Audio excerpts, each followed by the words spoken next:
Premium quality products. State-of-the-art look. Uncompromised ingredient quality. Our products work and taste good.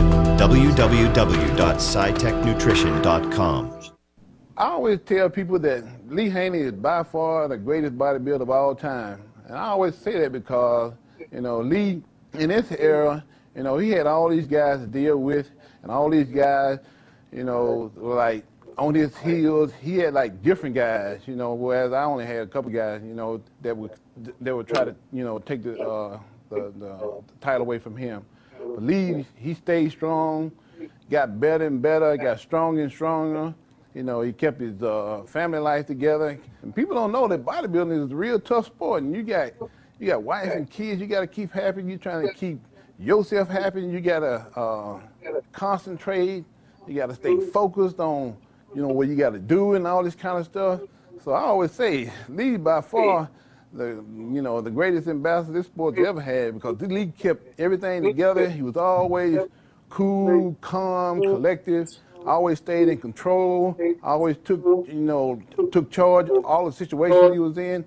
He was always a great ambassador for the sport. He was always out there, you know, doing stuff for the sport of bodybuilding, trying to make it a better sport, trying to bring it all over the world, and make it, you know, make the awareness of bodybuilding that much more recognized than it was. And he did a real great job at it. And at the same time, you know, he kept his family together, he kept his wife happy, kept his kids, and all that stuff happened. He was a great man of faith, and by far, ain't nobody come close to him.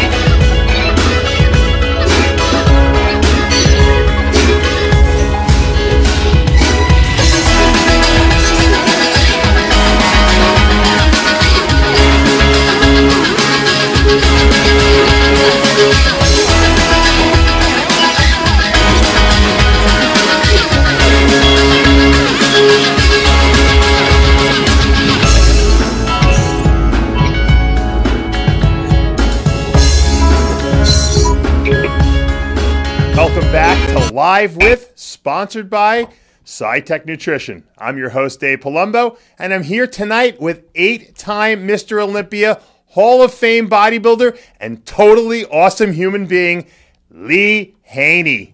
Welcome, my friend. How you doing, brother? And hey, listen, I appreciate you brothers at RXMuscle making it happen and keeping the word out there about what's happening in our sport. Coming from you, that is a true compliment. You know, Lee, a lot of people, you know you as the 8-time Mr. Olympia. They don't know the real Lee Haney, the guy who's, you know, works day and night, you know, for the sport, who's, you know, dedicated his life essentially to the sport and to basically, you know, making people understand bodybuilding. You know, I never really understood this myself, but, you know, how did you first get introduced into bodybuilding? What was bodybuilding like back in the 70s when you started?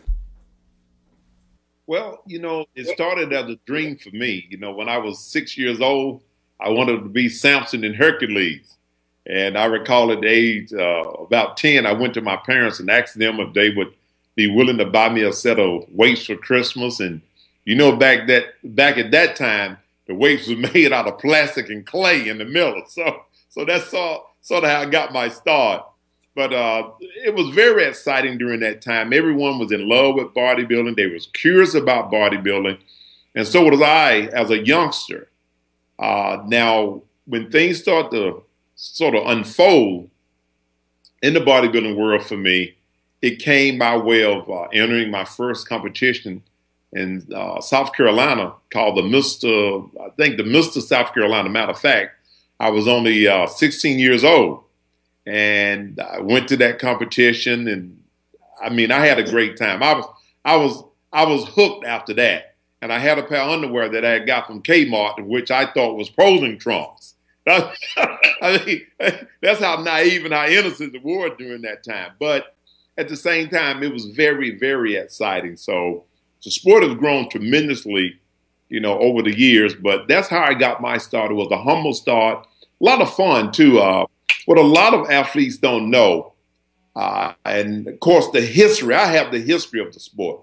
I remember back in those days when the AAU was in charge of bodybuilding as well as powerlifting, that sometime the bodybuilding competition would take place at the end of the powerlifting meets, which was sometimes 10, 11, 1 o'clock in the morning.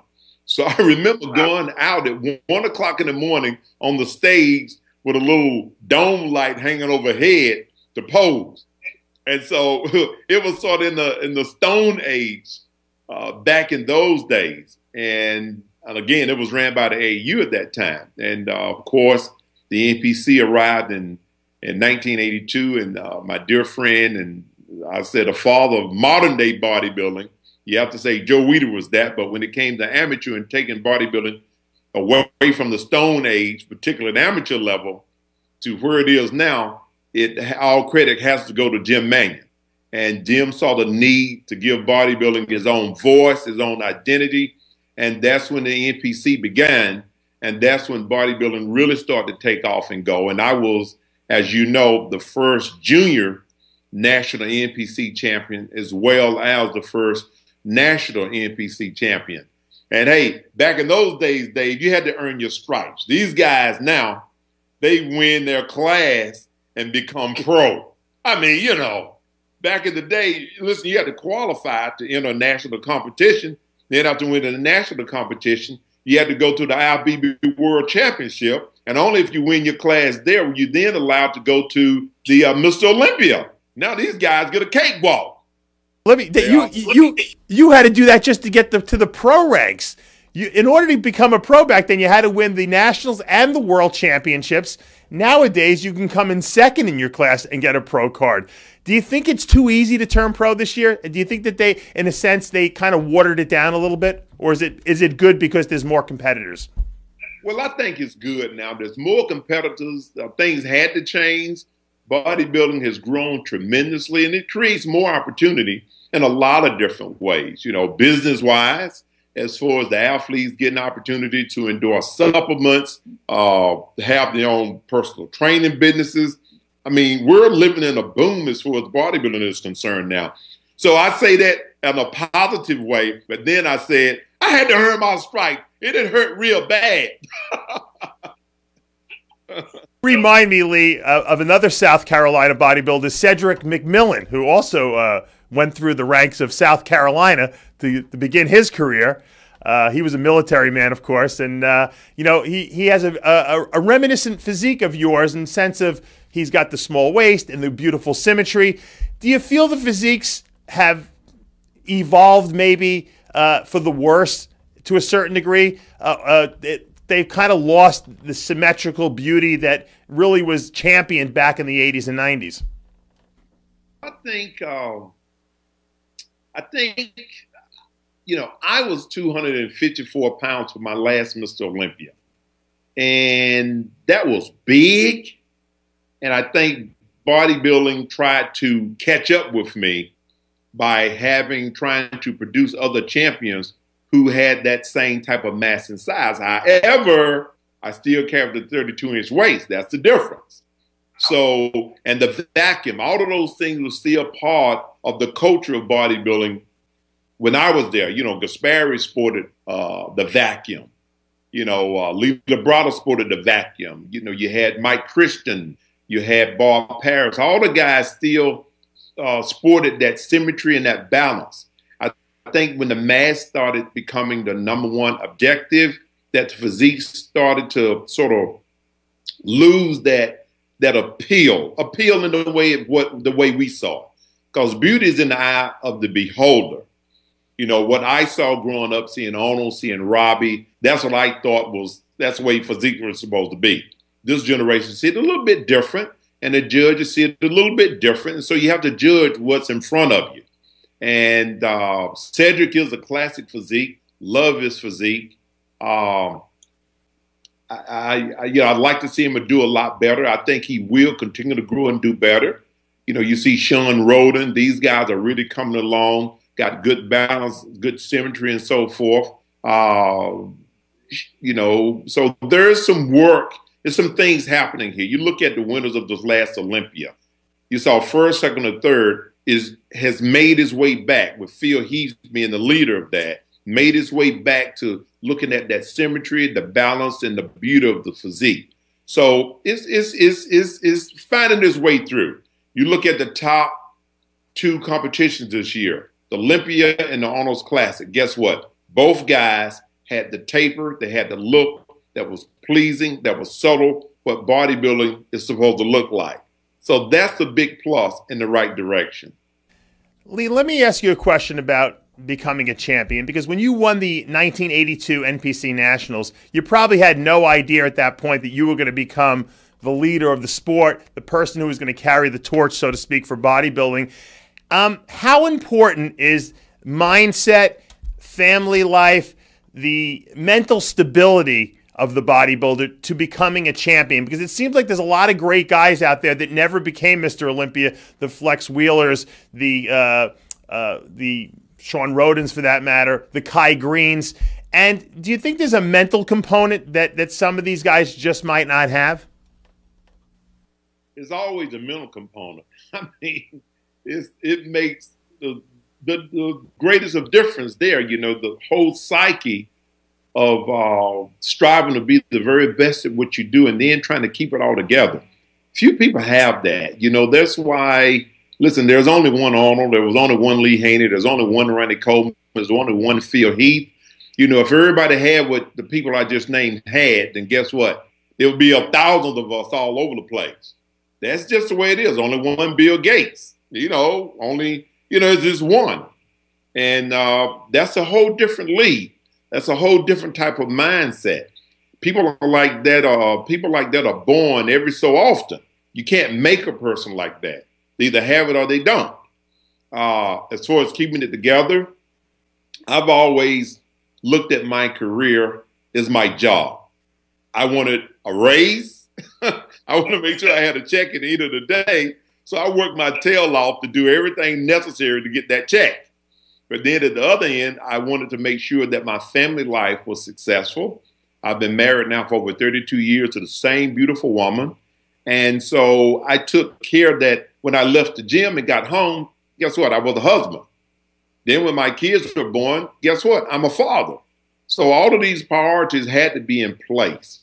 And from the standpoint of who I am as far as my spiritual upbringing, being a follower of Jesus Christ is real important. I'm not religious. Let's get rid of that word. A lot of people have been killed by the word religion, and they still getting killed for it.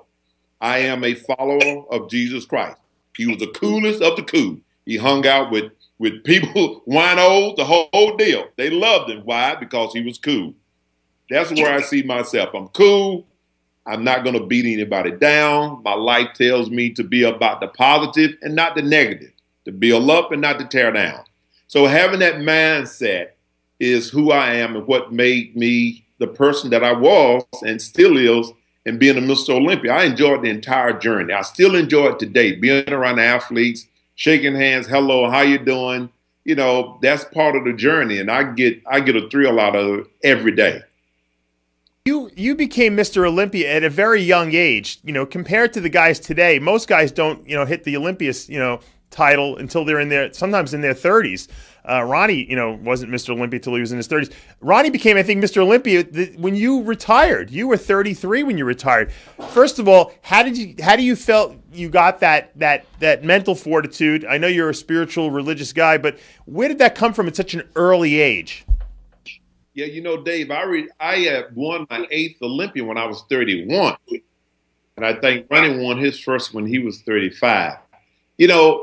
I was so intense when it came to training. When I was a kid, I would rush after my parents would take me to the grocery store, rush in the store, and particularly to the magazine rack and read everything I could get my hands on about the champions during that era. Boyer Cole and Mike Mincer, Arnold, Robbie Robertson, Roy Callender, Mike Katz, Tom Platz, Frank Zane, all of these champions, Albert Beckles was a part of the knowledge that I was able to pull from. So I used these different routines and eating philosophies that I've gotten from these champions, and I applied it to my own life, to my own training at an early age. I didn't spend time wasting time, you know, and I guess some guys would be going out clubbing and doing other things. I was in the gym. Even when I would go out to date, I made sure I had my weights in the back of the car. So when there was some downtime, I'd pump a little irons. So, you know, it's seed time and harvest. I sowed seeds early, so I was able to reap the harvest early. So it all depends largely upon how much time you give to the goal of what you're reaching to. That determines how successful and how long it takes to get there. You did retire at a very early age, and a lot of people could say, you know, you still had the best ahead of you. What made you say enough is enough, I'm done? Hey, well, I tell you what, Dave, when I got to that 7th Olympia, I woke up, I guess the couple of days after the show, and everything was hurting, everything. You know, my shoulders, my hips felt like they were going to fall apart. And I wondered after that show, could I do this again? And after a few weeks or so, my body started to recover. It started to rebound. I gave it a little rest. And I felt good. But I had a doubt before that time, can I do this again? Because it's no easy task. It's a lot of hard work. And so I'll never will forget, I was discussing it with Shirley whether I should go ahead and try for the 8th Olympia. And we were sitting there talking. Now, you got to know my wife. I'm going to tell you a little bit about her. Shirley is hardcore as they come. She is a jock. When we were in high school, she was the captain of the athletic club, and I was the vice president. Can you believe it? She was the president. I was the vice president. That's how hardcore she is. So we're sitting there. I said, well, baby, you know, I've done 7 Mr. Olympias. That's a record in itself. No one has ever done 7 in a row. And I said to her, well, what do you think? You think that should be it? She looks at me and said, what do you mean, what do you think? What's the matter with you? You have to do 8. I mean, I was embarrassed because it was like I insulted her by saying that I was wimping out. I felt like a wiener, you know? So I gathered up my pride and said, oh, yes, of course I got to do 8. But, and that was my push and drive and motivation. I got to go for an 8th one. But, man, she was hardcore always. So I've always had that type of support with her. And so I pushed forward to do that 8th one. And after that, I said, okay, 8 in a row. No one else has ever did this before. So it's time now to use my faith and also my tenacity and so season other areas of my life. Business is the next deal. How do I take this hard work and this sacrifice and turn it into an economy? So that is the next part of the journey. You know, something that I also share when I go out and speak to some of the young athletes at athletic meetings, you know, prior to the competitions. I say, okay, guys, you got to think about it. I have 8 Mr. Olympia trophies. They're beautiful. But if I put peanut butter and jelly on them, can I eat them? The answer is no. So I always press upon them to be mindful of how, or to be thinking in the direction of how can I take what I know and what I've learned in the sport of bodybuilding, figure, fitness, whatever you want to call it, that's physical, and turn it into some type of economy to make a living, if that's where your passion is. So that was my mindset when I finished my 8th Mr. Olympia and then was ready to go into the business world, which I had already started. I had some fitness centers already. I was already investing in real estate. So that was my mindset. I was ready to change gears and do something different, something new, but still within the same realm of who I am and where I'm from. Let me ask you about that last Mr. Olympia, because you had to go up against a rising star in the name of Dorian Yates. A lot of people don't even remember that you defeated Dorian Yates in that first Olympia that he appeared in. That was your 8th. And to be honest with you, I thought that was the best you've ever looked. Were you nervous knowing that this guy was going into the show? And what was it like at the show itself, the tension there, and how close do you think it really was? You know, going into any of the shows, I have never been nervous, ever. No shows. Even the first Mr. Olympia in 1983, when I was standing on stage with Frank Zane, Muhammad Makawi, Samir Bannout, nervousness was never a thing that I've carried with me. I've always had the mindset of I have to beat myself. I got to compete against me. And I tried my best in all season and through my career to create the physique, the ideal physique that the times were asking for. And guess what? That was Robbie Robinson. That was Arnold Schwarzenegger. That was Frank Zane. That was the greatest of champions that had that total package. That was Tom Platz. Showmanship when it came to Tom, no one can do it better. But all of those things I tried to create with my physique and my presentation. And I knew that as I continued to get better in those particular areas, it would be hard to defeat me.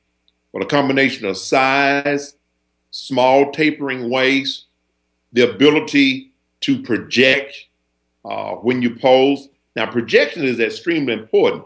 You either have it or you don't. Frank Zane was the master of projection. Matter of fact, I gave Frank the name the master of illusion.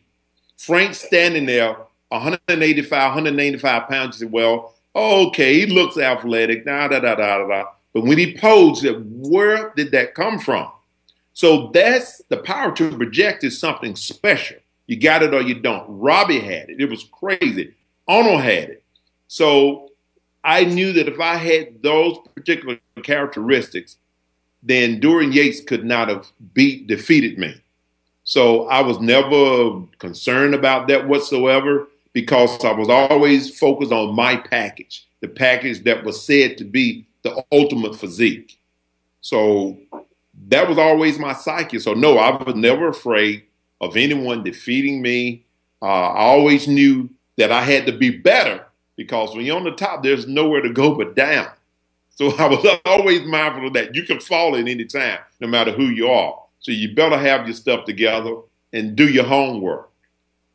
Lee, was it hard when you retired, stepping out of that limelight and kind of giving the Olympia up? You know, because it was something that you had lived with for 8 years consecutively, being Mr. Olympia, being recognized as Mr. Olympia. Now you're stepping back. Someone else took over the crown, the throne, so to speak, and you kind of disappeared in a sense into obscurity for a little while. We really didn't see you very much.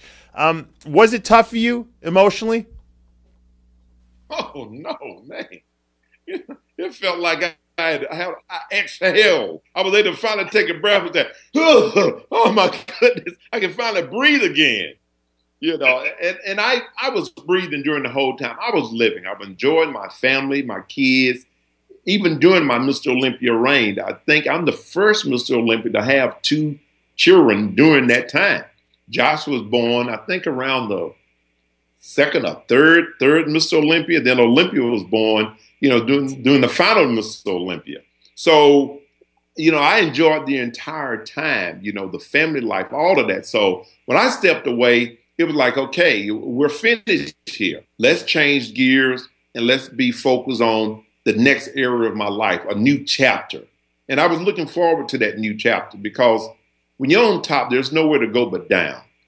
And you all of these years, you're trying to, you're clawing and you're pulling to try to find a way to stay up there. And I'm just glad that I went through an entire career. I have, you know, all of my joints are intact. I'm not riddled with pain and so forth because as an athlete, when you train on that level, be it any sport, basketball, football, golf, track and field, you're going to suffer physical trauma. I don't care what anybody say. You're going to wake up and say, man, what is that? And so my being able to walk out at the age of 31, I really feel was in fact a blessing, because I walked out, without any pain. I walked out so that I didn't sort of continue to traumatize my body. So my system was able to rebound. As a result, I'm in great health now. Hey, I run, I jog, I still do my thing, no problem. And I like it like that. If I'd have stayed, it's a such thing as staying too long. And as you know, my philosophy has always been train to stimulate, not annihilate. So if you hang around too long, annihilation will set in. I love that saying, and I'm going to come back to it in a minute, but I want to ask you one thing. Back in 1990-91, Vince McMahon of the WWE decided he was going to start his own organization, the WBF, which he did. And a lot of the top athletes of the day were kind of swooned over there with very big contracts, a lot of money. And we know you mentioned earlier you love the paycheck. Were you ever enticed by that? Did they ever contact you? Did you ever think about possibly going over there? Well, everyone I feel that was a star during that era was given the opportunity by McMahon to be a part of that. And yes, I did meet with him and his team. My management team did meet with them. And however, it wasn't for Lee Haney. I had a great relationship at the time with Weider. I was also in the process of negotiating with Twin Laboratories, the Bleekman family, which was an awesome group of people, love them even today, still involved very much with Mr. Steve Bleekman and MD Magazine. But it just wasn't for me. Beyond what I was already experiencing, the level of success, I didn't see a need to leave the NPC, IFBB, to head in that particular direction. So it just wasn't for me. And then I looked at the fact that the passion and the love for the sport and the reason of the foundation of it, it wasn't with McMahon. When you look at Jim Manion of the NPC, the founder of the NPC, he had a passion, a love. He himself is a hardcore bodybuilder. He himself saw the need to create something that will be impactful, that can help change the lives and create a instrument, a tool, so to speak, of those who love the sport and want to take it to the next level. And also you have to look at the father of modern day bodybuilding, Joe Weider himself. Well, Joe and Ben Weider both were bodybuilders. So they had blood, sweat, tears, and equity in our sport.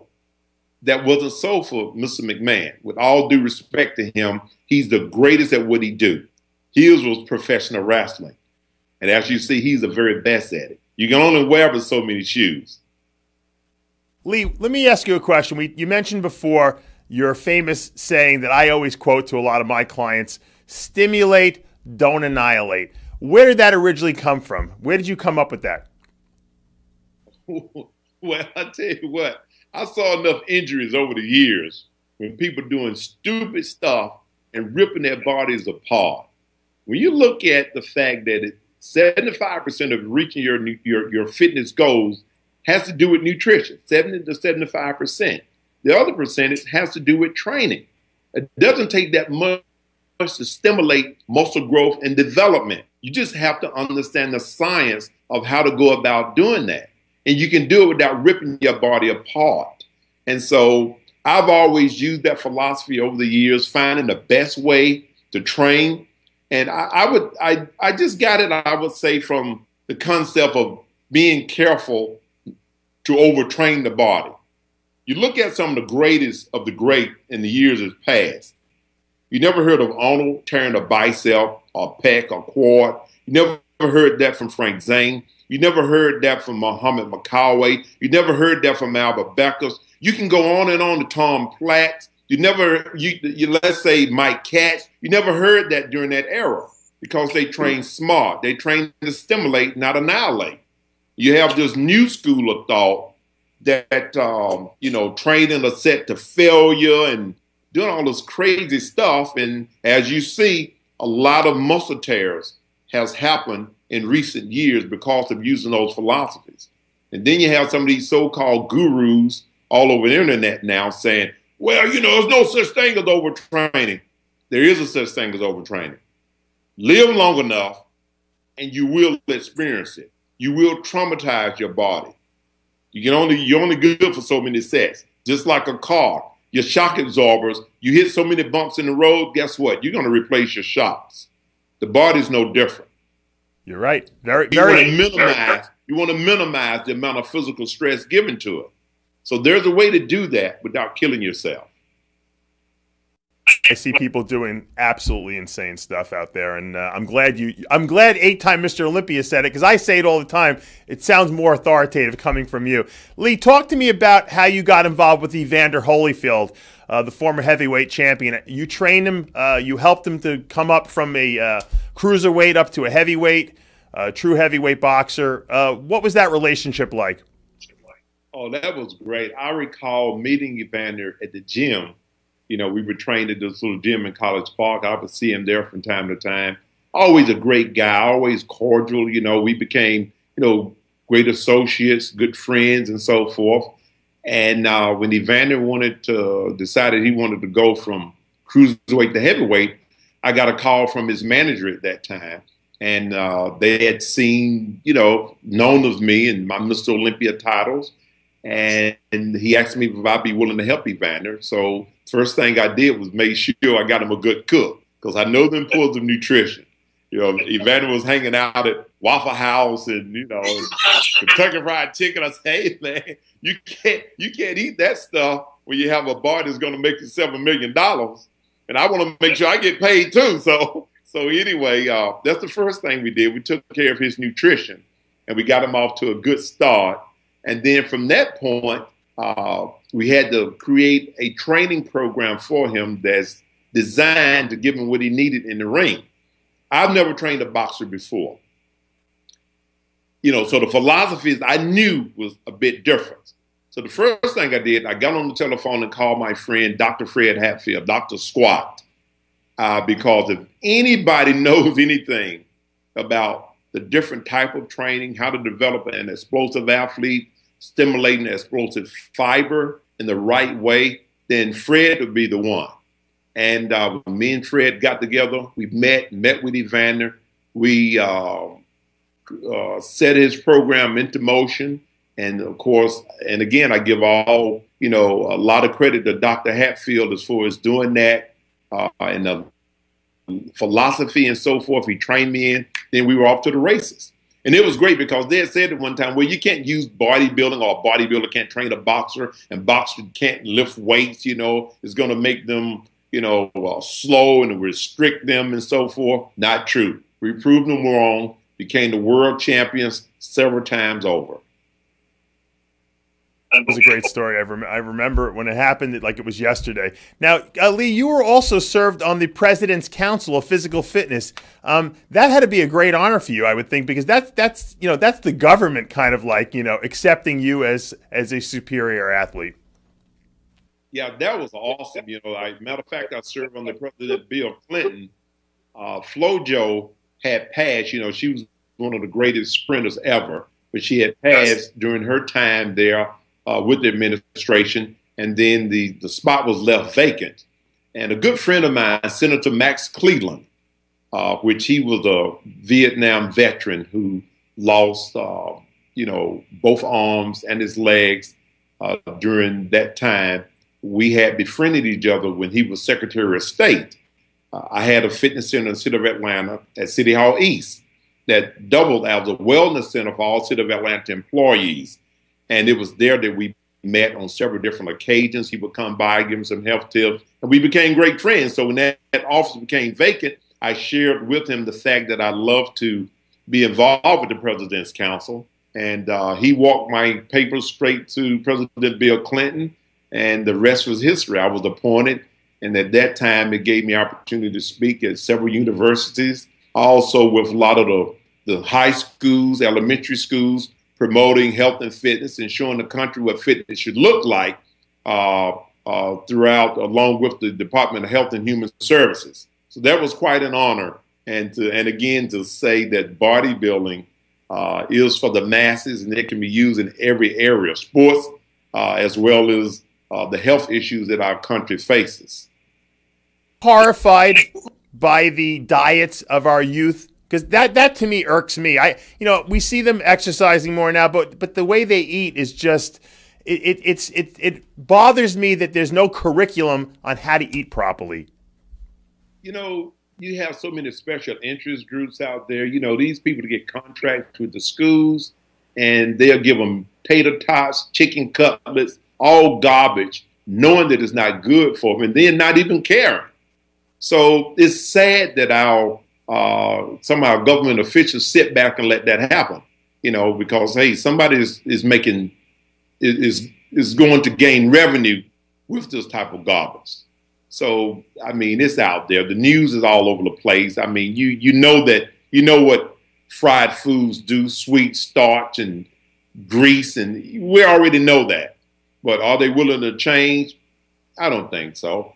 Because when there's money being moved around and involved, you see crap like what's happening all the time.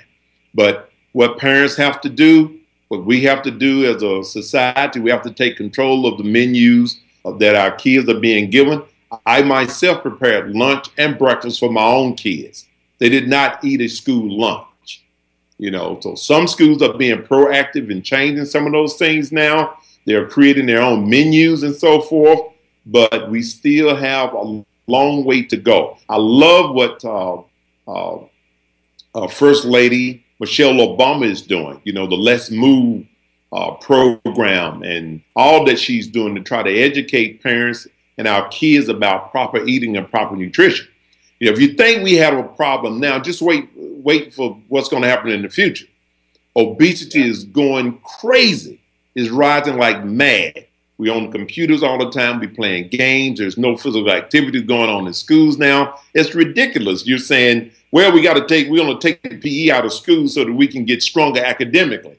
So you're going to have academically stronger people or young people dying prematurely.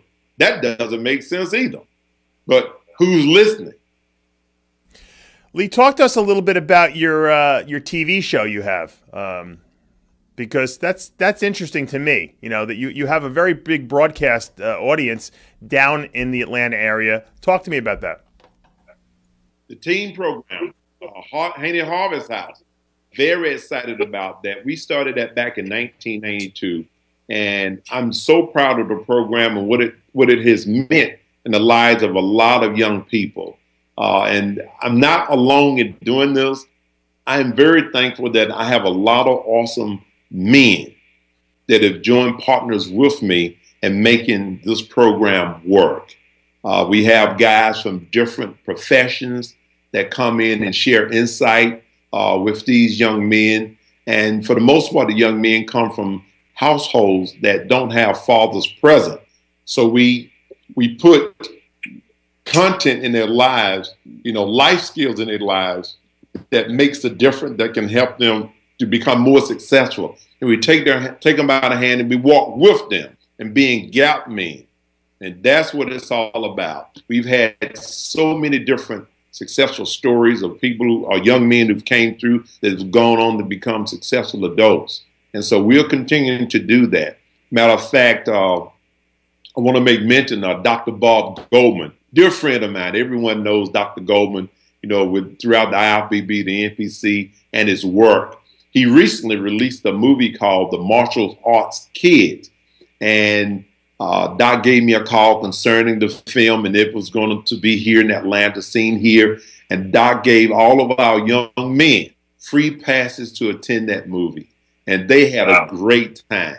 So, and again, I'm thankful that I'm not alone in doing that. And I have a lot of wonderful people that's been involved. A few people know it, but Jim Mangan has been involved in that too. Mr. Mangan has been with me throughout the years and helping to give us funding from time to time for our Young Boys program. So, hats off to Jim and a lot of awesome people that's involved in doing this.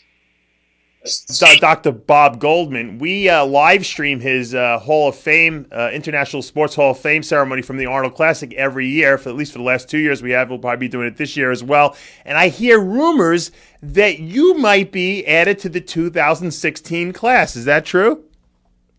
Hey, you're my baseball, Dave. I've already been added. I was in 2014, baby.